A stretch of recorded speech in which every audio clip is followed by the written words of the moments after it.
Hey guys, number one Marmaduke fan here. Tomorrow I will be joining a podcast on the matriarchy to discuss Earthboy Jacobus by Doug TenNapel.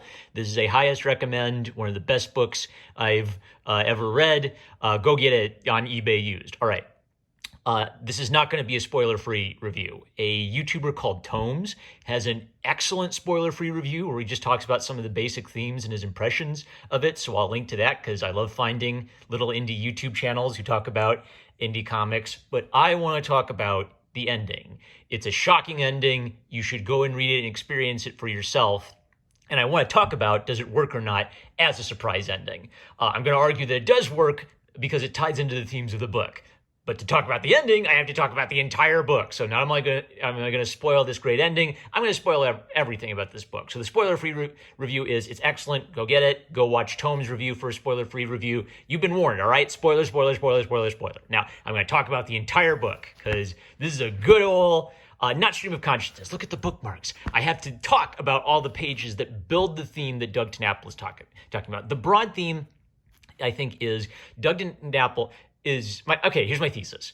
Doug TenNapel is the very, very best of American boomer Christianity. Now, boomer has become a pejorative term on the internet because of awful boomer minion memes, but I actually don't mean that in the pejorative sense. I mean that in kind of the affectionate sense. I had memories of talking to number one Marmadad, who's a boomer, while reading Earthboy Jacobus. I had flashbacks to reading boomer books and boomer articles about the contrasting the worldview of communism with the worldview of the Christian worldview, right? So I just had kind of all of these memories of that. So there's a real way, I think, in which the generation TenNapel is from, is informing his outlook. So let me summarize that. For a baby boomer, you're born in the 1950s, you have this kind of idyllic childhood, hopefully. And then the 70s is an awful decade of stagnation, of cultural divide, of endless war in Vietnam, sex, drugs, and rock and roll. It was just an awful decade. I feel like we're kind of in a 70s period right now. Then if you're a boomer, Reagan runs for office, and the world seems to be getting better after the awfulness of the 70s. And the 90s seem pretty good. 9/11, the peace of the 90s explodes. We're back at war in every little country forever. And I would say maybe especially in the last 4 years, starting under Obama, but definitely since 2016, it feels like we've spiraled back down into a psychotic, evil, crazy world. So if you're a boomer, that means you sort of saw us reach this sort of peaceful, cool, sweet time where things seem to be okay in the culture, and then we exploded back down into it.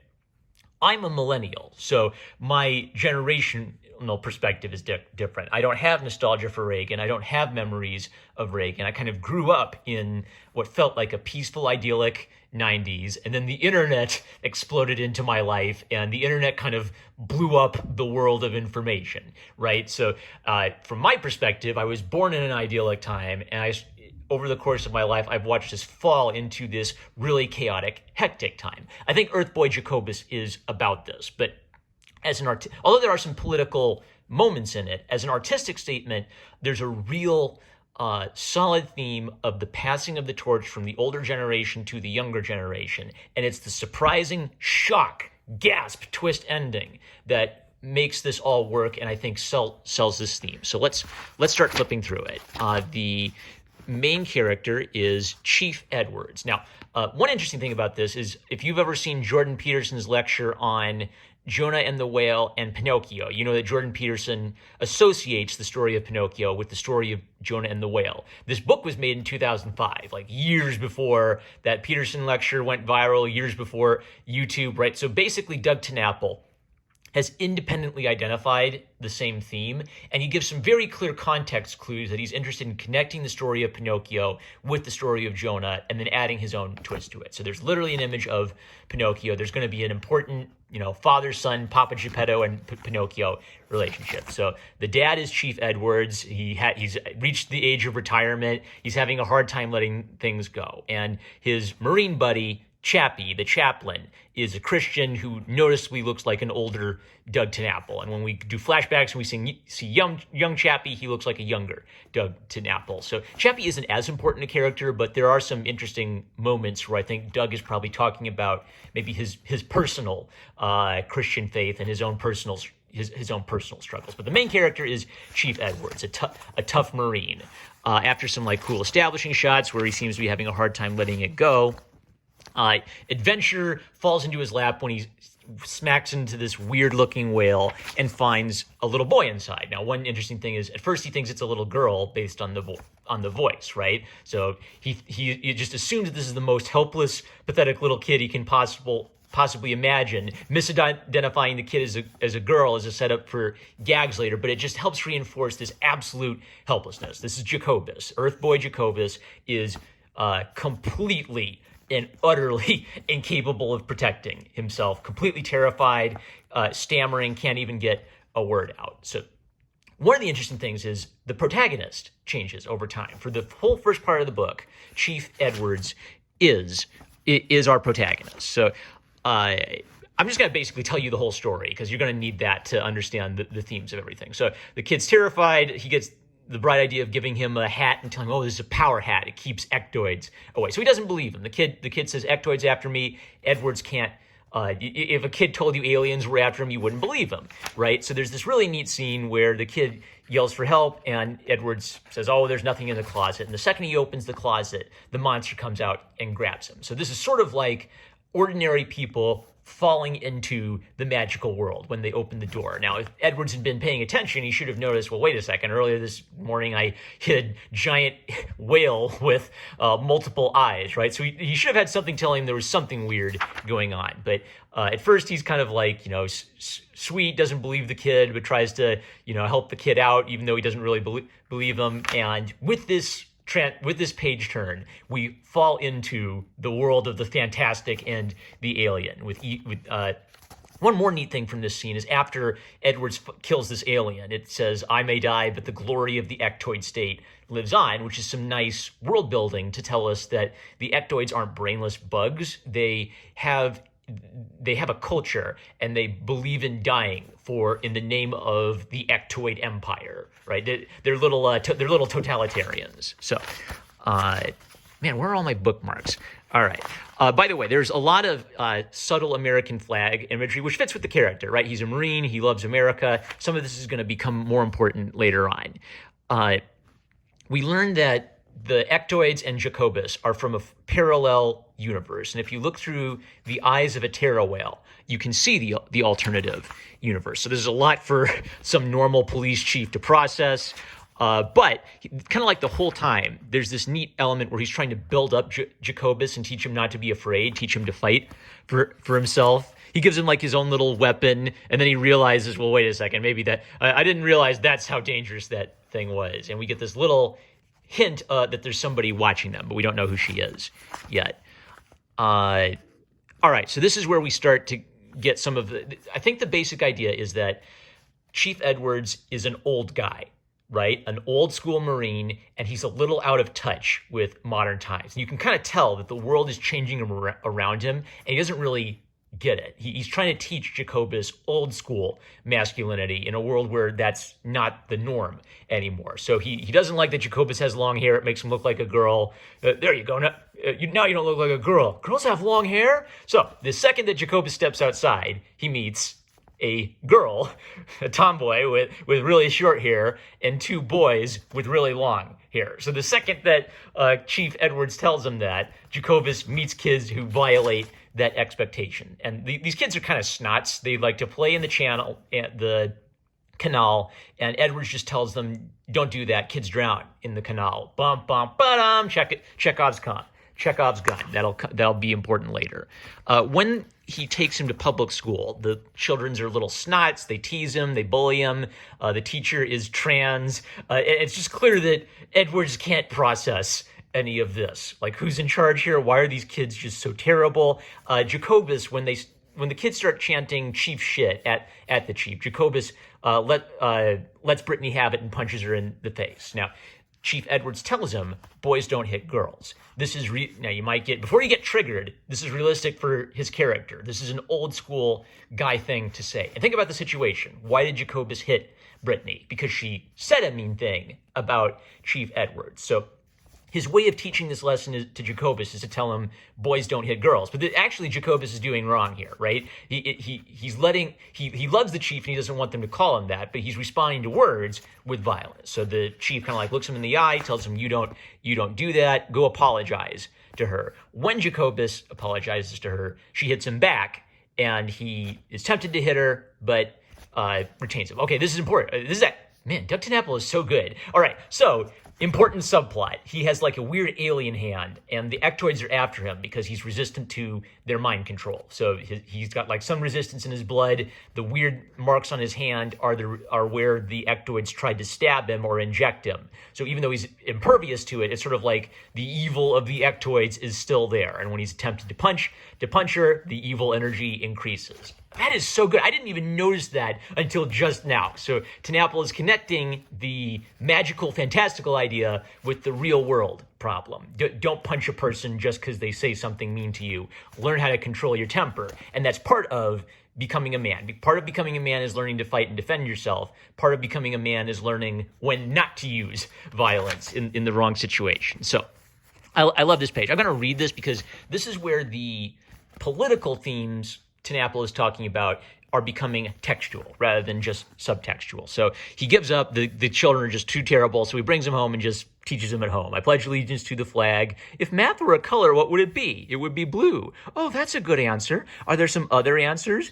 They watch Schoolhouse Rock based. What must we protect at all costs? Our self-image. So TenNapel is talking about self-esteem culture, participation trophies, relativism, your personal truth, and he's contrasting that with just like a regular guy trying to just teach his kid at home whatever he knows. And he's saying you could just be like a regular Joe Marine, and if your worldview is better than the worldview of sort of secular subjectivism, you're going to do better for your kid. So all of this is going to be important later when the aliens show up.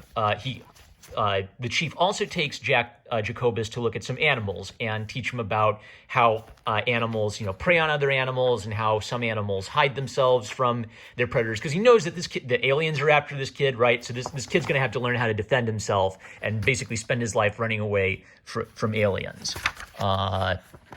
There's also a neat element of when the chief realizes he's basically become an adopted dad to this kid, he actually takes seriously the loving part of being a dad as well as the tough part of being a dad. Like a lot of tough dads, they want to show tough love to their kids, and it's hard for them to say I love you to their kids.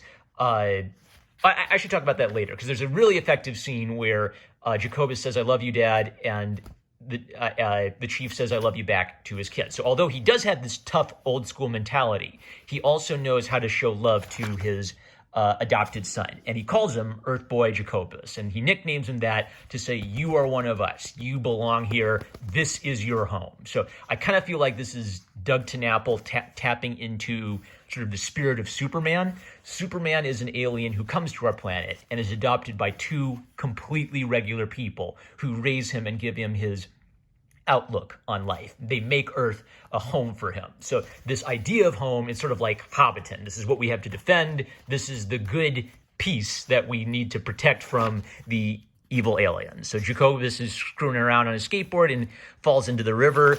He sees Brittany playing in the river because she doesn't care about what that grumpy old man said. Now, this is like a weird scene. She splishes down and then instantly it transfers to the hospital with her in a coma. I honestly don't know if TenNapel meant it for this to be like black comedy, comedic time, but it's really jarring. Like, boom, Goofy, she falls in the river, bang, she's at death's door. But this is a setup for important stuff later. Jacobus starts getting like really weird visions of Brittany. It's clear that he's in love with Brittany by now, and she starts appearing to him in his dreams and visions. The chief, Chappie, and Jacobus fight off some nasty aliens, and there's some great poop jokes. And after an amazing kill, Jacobus saves his adopted dad and says, I'm not afraid of ectoids anymore. So the whole first part of the story was Chief Edwards is the hero. This kid's completely helpless. He is completely dependent on Chief Edwards to protect him. And by the end of the story, Jacobus has reached the point where he's not so petrified of these things that he's at least able to fight back against them a little. The whole second part of the story, we have an 8-year time skip. By the way, Jonah. So Tanapel is clearly signaling the importance of Jonah. The waters compassed me about, even to the soul. The depth closed me round. The weeds were wrapped around about my head. Later, we'll see how this is important. So when we flash forward, Jacobus is now like 16, and he's an angsty teenager. And I even like the detail that the chief is now his hair's a little wider. He's a little bit more gnarled with old age, right? He's still trying to be a dad, but the power's starting to shift. Jacobus is wanting to become a man in his own right. Now, the haircutting motif is used again. In the first chapter, the haircutting motif was just like a little father-son bond thing. And now it's like a fight. He doesn't like his son having like this stupid looking hippie hair. He forces him to cut his hair, and it's like a really ugly moment between the two of them. But what's kind of neat is, although there is like this dark side to it where there's a battle of wills between the two of them, there's still a lot of love between them. When Jacobus is in trouble from the aliens, he calls for help. He calls him dad. There's still like this deep bond of love that's between them that I think what helped sell this was the scene where they both told each other, I love you. They have that underneath the surface of this father-dad relationship. They see like a hologram of Jacobus's mom, and he kind of wants his dad to fall in love with his mom, but it's a weird thing where she's a hologram and it's not the real thing. I'm going to skip over some of this. So Chappie, the chief's best buddy from Vietnam, is mind-controlled by the ectoids. Right? Because remember, they can take over anybody's body, and Jacobus is the only one who's impervious to them. After some like little romantic back and forth, we have lots of great action-adventure stuff of fighting the ectoids and tricking the ectoids. So what's neat about this is, first chapter, Jacobus completely helpless, dependent on his dad. Second chapter, both of them are fighting. They're like a two-man band. They're just kicking butt and taking names. This is a father-son duo with their cool hologram mom. Here's why I marked this. So he meets Chaplin, and he realizes this alien is his buddy, and he doesn't want to kill him.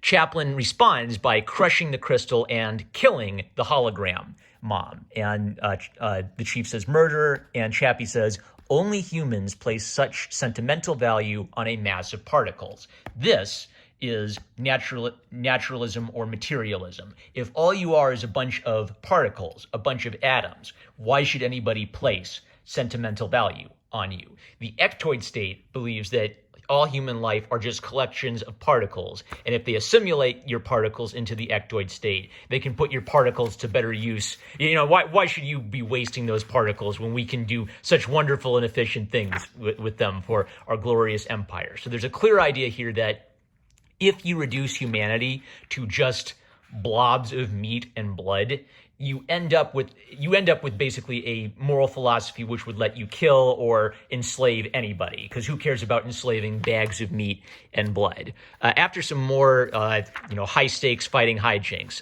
he actually uses an American flag as a weapon, and this object will be used later. Also, important little fantasy plot point. At some point, he gets injured, and Jacobus grabs him, so like the blood mixes, right? So sort of like Jacobus's immunity to these things gets passed on to his dad by accident. So on the alien planet, so here's another, oh snap, did I accidentally skip the bookmark I was looking for? I gotta find that bookmark. Here we go.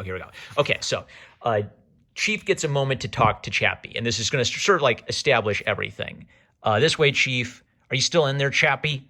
Less so each moment. I can barely remember my old self. I'm here. My eyes have just been opened for the first time in my life. I guess that's what happens when you have no eyelids. And what have you learned now that your eyes have been opened? Now I see that all problems can be reduced to an economic struggle. I no longer have to believe in an invented savior designed to drug the masses to explain the world we live in. You would reject the Christ? So Chappie is a chaplain. He's been telling the chief to believe in Christ this whole time, and the chief refuses. He doesn't. Later, we're going to see that he actually mocks Chaplin's religion. So to him, this is a shocking moment that Chappie, as an alien, no longer believes in Christ. This line is a reference to Karl Marx calling religion the opiate of the masses and reducing the entire human story to an economic problem. And if you reduce all of the human story to an economic problem, you can ignore anything that says our problem we might have more problems than just economic problems. We might have spiritual problems in the world. Chaplin continues, sounds funny after pestering you for 30 years to follow him. It looks like you and I finally agree that Jesus is just another fairy tale. So what's interesting about this is TNAPL is textually making this about faith in Jesus Christ. And it's surprising because, there have been like a lot of poop jokes. There's been cursing. There's been like long alien fight scenes. So one school of thought might be, well, why not? Why do you have to mention Jesus? Isn't that cheesy? And I actually think it's very important for the themes of this story that we have a Christian character contrasting with a non-Christian character. Later, when we learn more about the chief's background, I think this scene is justified. So it's not cheesy because I think TNAPL is focusing in on a point that in Marx's view, the Christian religion was something holding back the communist revolution. Therefore, when he makes evil communist aliens, it's perfectly appropriate to bring that point to the foreground. A big part of the culture war is who will be God? Will it be Jesus who will be God, or will it be the communist utopia that will be our God? So this and some other pages make it very clear that the ectoids are coded as communist. This is another kind of boomer moment where for boomers, they grew up under the USR with the threat of nuclear war with the USR as like a primary thing. So I even kind of see in that emphasis on communism as the name of the enemy is something that's very true of people from TNAPL's generation. So Jacobus wakes up. He's sort of using that flag they grabbed earlier as a blanket, and later he starts using it as a superhero cape. So when Jacobus is at his best, on his own, surviving in the woods, trying to find his dad, using everything his dad has taught him, he gets a cool-looking superhero cape. And I think TNAPL is probably suggesting that there's something about this superhero that is American, right? They have the cool, heroic, billowing capes, and all of the classic Western superheroes love America. And in Superman's case, his coming to America and making America his home is a big defining part of the character. Immigrants want to come to America because they can be free here, because we're not evil communists, right?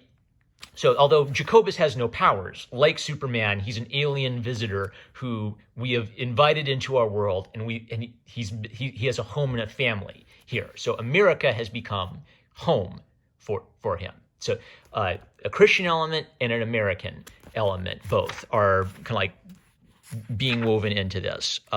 There's a classic, back and forth where the ectoid chief explains that, once we take over, we can eliminate crime, we can eliminate disease. Well, what about freedom? When the human heart is transformed, so are the fallacies that animate it to commit crime. So if we can control everything, we can fix everything.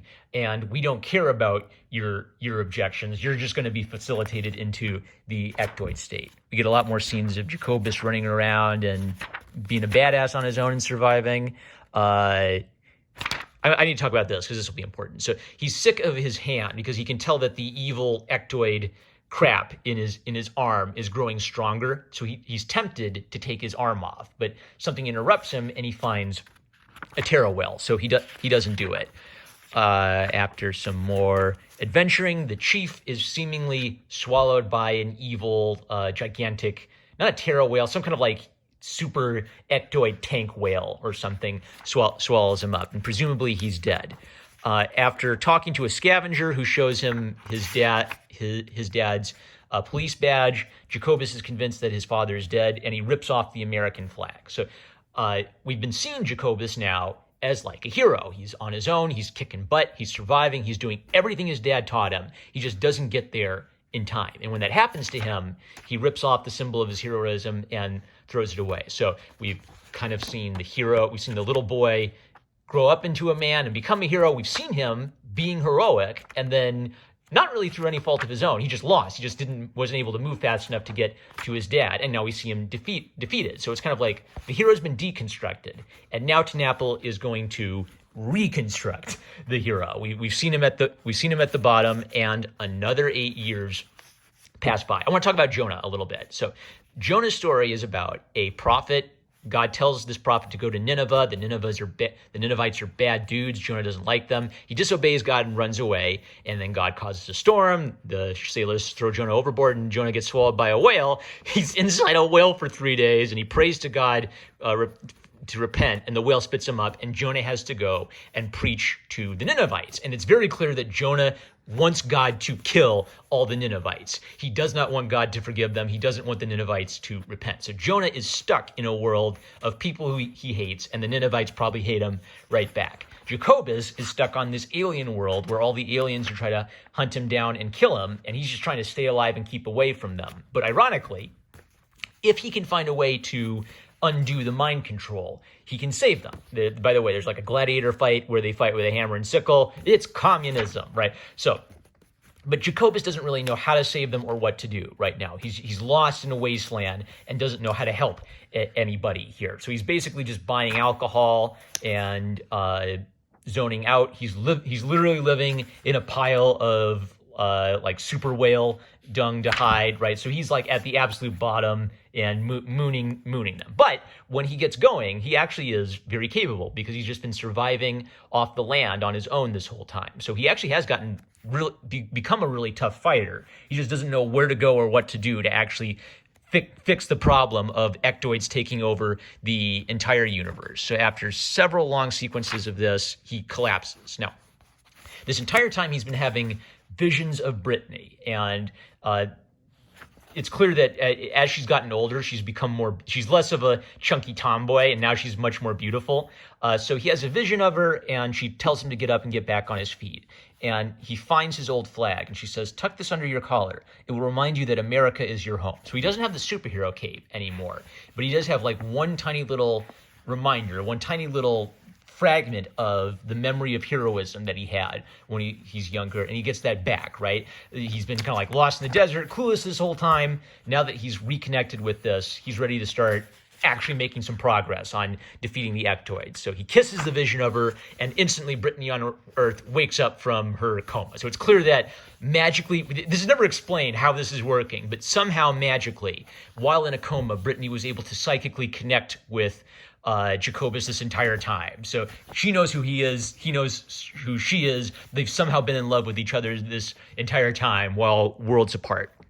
Jacobus finally goes to face the massive whale, and he says, "I hunt the dog that devoured my father. Then your hunt is over, for I devour all." Now, Tnapple loves Chesterton and C.S. Lewis, so I think there's a big idea here that maybe this is deliberate, maybe it's just accidental brilliance, but for like a C.S. Lewis and for Chesterton, actually, they would talk about communism and the devil as being a kind of evil that wants to eat other people. You want to make everybody else your slaves. You want everybody else's individual life to be subsumed into your idea of the perfect utopia. And so in like the Screw Tape Letters, the devils are a bunch of just obnoxious bureaucrats that like to tease each other and torment each other and eat each other for the sheer pleasure they get out of enjoying the chewing, swallowing, and digesting the people they hate, right? Oh gosh, it's like a DeviantArt 4 thing. Well, it's evil, right? So it actually fits, right? The communists want to eat everybody, and as it's trying to eat him, the monster declares, "Welcome home. There is no you, there is only we." And it also reinforces this point that your particles will sustain the efforts of the expanding ectoid state. All you are is a bundle of particles. There is no you, there's only we, so who cares if we eat you? Like Pinocchio, he falls into the belly of the whale. And like Pinocchio, he finds his father in the belly of the whale. But his father's forgotten who he is. And he's just completely terrified. He's been living 8 years in the belly of a monster. So one of the neat things this is paying off is in Pinocchio, Papa Geppetto, he's a nice dad, but he's not much of a character. Papa Geppetto is just sort of there at the beginning, and it's Pinocchio's story. In this story, we actually got to spend some time with the chief, with him as the hero, and we got to see him at his best. And now we've basically seen him reduced to a senile old man. There's something very human about this. It's like getting older and watching your father, who was your hero and who was strong, and he was the biggest and strongest man in the world. You're now seeing your father become old, less capable of taking care of himself, maybe more senile, maybe has Alzheimer's. His father's forgotten who he is, and they don't have a connection anymore. When he complains about Jacobus's long hair, Jacobus realizes that, okay, I'll let you cut your hair, and maybe this will help. So the hero motif, 1, 2, 3, this is the third use of the hero motif. He lets his father cut his hair so he doesn't look like a girl anymore. Then he says, well, what about you? Let me cut your hair. And as he's cutting his father's hair, the chief remembers his story. And this changes the entire tone of the story up to this point, because now we find out who the chief is. As the chief remembers who he is, we learn something about who the chief is and what's made him tick. So when he was a kid, his father would cut his hair, and the chief would go out to the Christian revival with his mom, but his dad would stay home. And it's the story of Jonah that the pastor's preaching on in a good old Southern dialect, right? So it feels very true to life, to like the American 50s revivals. So as he preaches on Jonah, the chief goes home and catches his dad in bed with another woman. His dad makes excuses. This is wrong, boy. I've done wrong. Jesus has already forgiven me for what I've done. He wants you to forgive me too. And he doesn't want you to tell your mom either. So his dad uses Jesus, uses forgiveness as an excuse to say, look, just look the other way, lie for me, don't talk about this. And so what the chief learns as he sees his image of his father, his image of heroism and masculinity, and he finds out that his father is a sinful, wicked man who's cheating on his mom. The chief learns to think of Jesus as an excuse for weakness and as an excuse for sin. So later when he's friends with Chappie, and Chappie's a very devout Christian, this is a point of contention between them, because the chief sees this religion as something that's just purely for hypocrites. And again, when Chappie is young, looks like a younger Doug TenNapel. Chappie takes a grenade for the chief. Now, what's kind of neat about Doug when he writes Christian stories is he includes his sort of Christian sentiment, but he also balances it with like a lot of a real world hard look at sin, like finding your dad in bed with another woman and using Jesus as an excuse for it. That's like a really ugly, hard world thing. When Chappie dives on the bomb, the stereotype would be, oh, the Bible absorbed the blast for me. The Bible saved my life. So the joke is, when it wasn't the Bible that did it, he pulls the magazine out of his shirt, and it's Playboy magazine. And Chappie took the Playboy magazine from the chief, and he claims I was only reading it for the articles, which is like the classic excuse of why you were reading Playboy. So what's really neat about this is the chief's dad was a blatant hypocrite, right? When he and Chappie are friends, Chappie is a man of sincere faith, and Chappie's willing to take a bomb for him. So Chappie is a hero with a Christian sense of virtue, but Chappie's also maybe a little bit of a hypocrite. Oh, maybe he really was just reading the articles, but there's actually there's almost like a comedic note here that although Chappie is a little bit of a hypocrite, he still has, if the father is a wicked, abusive Christianity, Chappie is presenting sort of like the true picture of Christian manliness to the chief. Later, we learned that the chief got married and had a son, and his son drowned at that canal, which is why the chief was so sensitive when the other kids were talking about going to swim in the canal. When the marriage falls apart, his wife leaves him. So the entire time he's been showing love to Jacobus, he's been loving his adopted son Jacobus like the son he never had, who was maybe even but I don't know. I'm guessing this would have been like years before he met Jacobus, but it's sort of like he got to finish being a father with Jacobus. And we see an additional scene that we didn't see before. Earlier, we saw the ugly scene of the chief forcing Jacobus to cut his hair. It was kind of like an ugly moment between the two of them. And when he looks down at the hair, he looks up at God and says, I hate you. So he sees in God the kind of like the excuse of breaking down his image of masculinity. He sees in God the person who took away his child in marriage and took away everything from him. His best friend has been urging him to turn to God, but he has a personal grievance with God that's at the heart of everything. This is then contrasted with a scene from Jonah where Jonah is swallowed by a whale and prays in Hebrew. I can't read Hebrew, but I know this is from the prayer of Jonah, and if you just Google the prayer of Jonah, the whole thing will come up. The basic thrust of the prayer of Jonah is it's all about, I am in the worst possible situation I could possibly imagine. I'm in the middle of the ocean. Please, God, help me, right? From a man who's been running away from God and rebelling against God this entire time. So the irony is, when you focus on how much life sucks, it's easy to point at God and say, I hate you. You're the one doing this to me. Alternatively, when life really, really, really sucks and you need help, then God doesn't become the person you blame for doing this to you. God becomes the person you turn to help you endure this and get out of this. So, of course, what had to happen with Jonah is what has to happen with Jacobus. He needs to get out of the belly of the whale now and rescue us from the communist insect alien. So earlier when he was a teenager, he didn't have the guts to cut off his arm. Now as the thing is taking him over and he's sort of pumping his blood into the thing to kill it with his immunity. Now he sacrifices his arm. He does what he couldn't do when he was younger and more immature. Now, the ending, we're finally building up to the ending. So look, we're getting to the happy ending. The ectoid state is defeated. His mom is alive. She was the alien that was chasing him the whole time. Oh, I didn't even talk about it. There was a great scene that set this up where he thought that this alien died, and he actually mourned for the alien and said, no one's going to chase me like you did. Because even though this alien was trying to kill him, he was just completely wandering alone and confused and lost. So it was almost like having someone chase him, having someone care enough about him to chase after him was kind of comforting, even though it was an enemy. And then surprise, surprise, the monster that was completely fixating on finding him was his mom. So it was almost like the mother's love was kind of like a subtextual force that was driving her to chase after him in her alien form. There's some great scenes where the chief remembers her, but she doesn't remember him, of course, because he met her when she was in hologram mode. But it's still some like cute romantic comedy stuff. Chappie is okay. He's freed from the mind control. They're going to go home. Jacobus is going to marry Brittany and have a baby. And there's like a really graphic scene of Brittany giving birth and the baby coming right out with blood everywhere that I'm not going to show, right? So I got to skip over that, right? There we go. I skipped over the violent birth scene, and there's like a real idyllic moment of this family together, right? The grandpa gets to see his grandchild.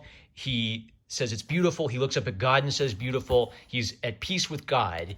And twist, twist, twist, twist, twist. We zoom away. We see the bridge and something rises, and the ectoid empire attacks again. And then we zoom out farther and we see, like, there's one of those things that we defeated earlier. Now there's 20. We zoom out further and the Golden Gate Bridge is destroyed, and our world is under attack from an absolute army of these things. Whoa! So just as we were getting up to our little happy ending, the ectoids come in and attack and destroy everything. The end. That's it. Whoa! And I just had to like stop and think about this for a minute, because you could really end it right here. The end, happy ending, bad guys are defeated, good guys win, everybody's happy. I'm sorry, I think I might have showed the pregnancy scene by accident after all that work. And then this kind of like drops a sad note on everything. So is this a bad twist ending? I think it's absolutely brilliant, because when I saw this, I thought, this changed the entire story. And I went back and reread it and said, okay, this is thematically the heart of everything. This is like the scouring of the Shire in Lord of the Rings. They beat Sauron, everybody's happy. They go back to the Hobbiton, and Saruman has taken over Hobbiton and enslaved the hobbits. There's one last fist, wham, coming down on the good guys right when they think that everything is okay. So I think the point of this is that the battle against evil is never really done. When you think about it, Jacobus' story started out with his world getting destroyed and him coming here out of complete desperation, right? So the story began with the ectoids taking over another world and him fleeing here when everybody's dead. And the story ends with the ectoids taking a world and presumably kicking our ass. And we don't know what's going to happen. Is the family going to get murdered? Are they going to heroically fight to destroy these guys? Are they just going to have to desperately get away and keep their baby alive so the baby can grow up to fight these guys? We don't know. All we know is that for the individual characters, the best they could do is sort of make their family, raise their child, have love, and have like all the generations connecting. The grandparent is connected to his son. The son is connected to the grandson. The grandson is connected to the grandparent. This family force is home. It's peace. It's America. It's the Christian story. It's America as home for the Christian worldview, and the Christian worldview creating an idea of the peaceful home. But evil as a force rips in and keeps destroying everything. So the only force that can fight this evil is that sort of generational fight of father to son and son to grandson and grandson to grandson against it over and over and over again. So I think that as a boomer, Tinapple is probably very black-pilled. He's probably very pessimistic about the state of the world. Because again, for the baby boomers, they thought they beat communism back in like the 80s and 90s. And now it looks like the world's falling apart today in the 2020s. I look at the world and it feels pretty pessimistic. Like I feel like we're pretty close to just everybody picking up pickaxes and killing each other. But I actually wouldn't interpret this as a sad ending. I would interpret this as a melancholy note about the evilness of evilness in contrast with the profound beauty of a loving family, generationally passing down love from father to son. So I think it's just one of the most brilliant books I've ever read. So I would completely defend this as a brilliant surprise ending. I warned you to go away so you wouldn't have it spoiled. A 40-minute review. That's a record, I think, for the #1 Marmaduke Fan Show. Catch me tomorrow on The Matriarchy, where we will be discussing Earthboy Jacobus. It's the greatest indie comics discussions on YouTube. And is he still under 100 subs? Maybe, but he's criminally undersubbed. Love you guys. Catch you later.